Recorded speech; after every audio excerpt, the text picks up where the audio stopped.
বাবা তোমার দরবারে সব পাগলের খেলা, বাবা হরেক রকম পাগল দিয়া মিলাই ঝমেলা, বাবা তোমার দরবারে সব পাগলের খেলা। বর্তমান অন্তর্বর্তী সরকারে এরকম কয়েকটা পাগল আছে, অর্থাৎ ইউনূস চাচার দরবারে কিছু পাগল আছে, পাগলের মিলন মেলা দেখেছি আমরা। এই পাগলদের এক একজনের কথা শুনলে আপনার মনে হবে যে সত্যি আমরা একটা পাগলপুরীতে বাস করছি, যারা বাংলাদেশে থাকে। 5 জুলাই 2025 সাল বিবিসি বিবিসিতে একটা লিড নিউজ হয়েছে। পত্রিকা মব সন্ত্রাসে অতিষ্ঠ দেশ, বাংলাদেশের প্রথম সারির যে পত্রিকাগুলো রয়েছে, এই পত্রিকাগুলা একদম ফ্রন্ট পেজে, তাদের যে প্রথম পেজ, সেই পেজে প্রকাশ করেছিল মব সন্ত্রাসে অতিষ্ঠ বাংলাদেশ। অর্থাৎ বাংলাদেশের প্রত্যেকটা অঞ্চলে মবের যে কালচার গড়ে উঠেছে, মবের যে সংস্কৃতি গড়ে উঠেছে, ডক্টর ইউনূস সরকারের অধীনস্থ বর্তমান শাসন ব্যবস্থায় মব যে একটা ডাল ভাতের মতো বাংলাদেশের মানুষের দৈনন্দিন জীবনের একটা অবিচ্ছেদ্য অংশ হয়ে দাঁড়িয়েছে, সেটাই মূলত বিবিসি প্রকাশ করেছে তাদের একটা নিউজের মাধ্যমে।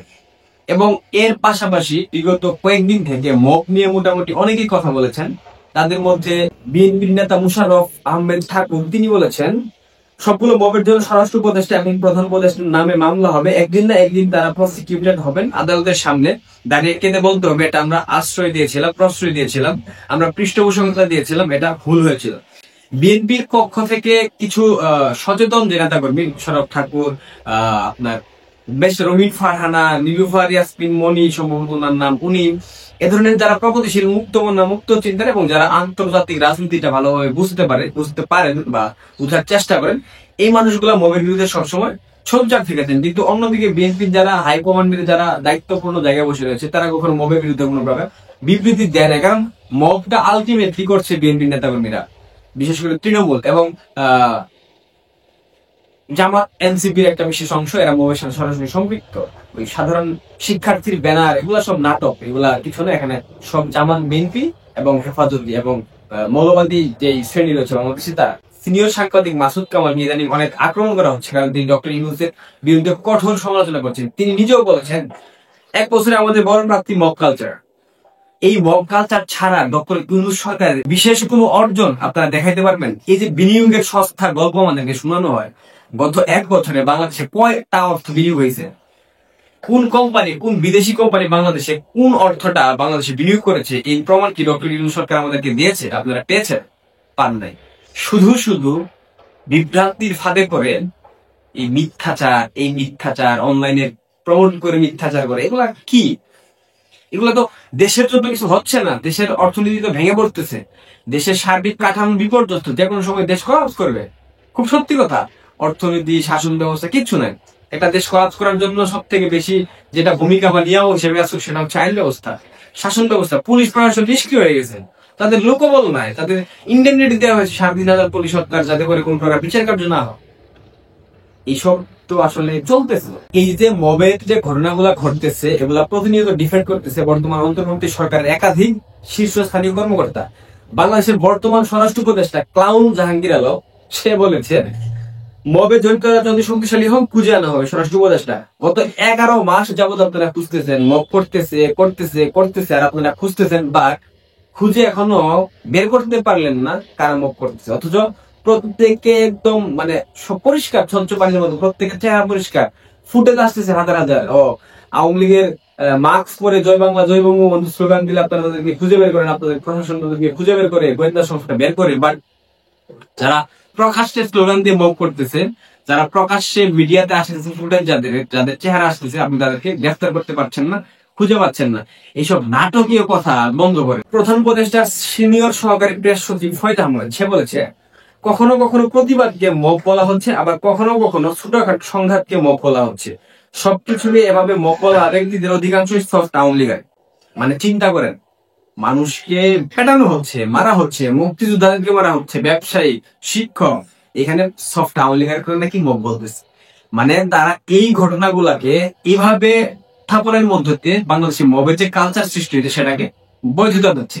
এটা তো স্বাভাবিকভাবে বৈধতা দেওয়ার মধ্যে, কারণ আপনি অন্যায় দেখতেছেন ভাই, অন্যায় দেখার পর আপনার পুলিশ কোনো ব্যবস্থা নিচ্ছে না, আপনার সেনাবাহিনী দাঁড়িয়ে দাঁড়িয়ে হাততালি দেওয়ার মতো উপক্রম হয়েছে, তখন আপনি আবার এটার বৈধতা দিচ্ছেন যে মবের ঘটনা কোন স্বাভাবিক বিষয়, কোনো অস্বাভাবিক বিষয় না, তখন তো সেটাকে বৈধতা দেওয়া হচ্ছে। এবং মবের ঘটনার বৈধতা দেওয়ার মধ্য দিয়ে আপনারা কি প্রমাণ করতে যাচ্ছেন যে আওয়ামী কর্মী সমর্থকদের উপর মব করা জায়েজ, মানে এটা যৌক্তিক?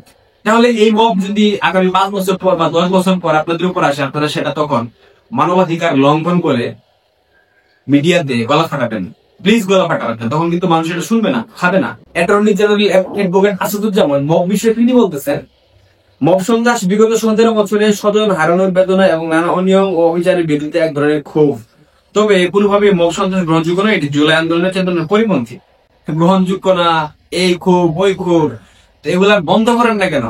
জুলাই চেতনার পরিপন্থী, তো জুলাই চেতনার পরিপন্থী কাজ তো আপনারাই করতেছেন, মব বন্ধ হচ্ছে না কেন? কেন বন্ধ হচ্ছে না?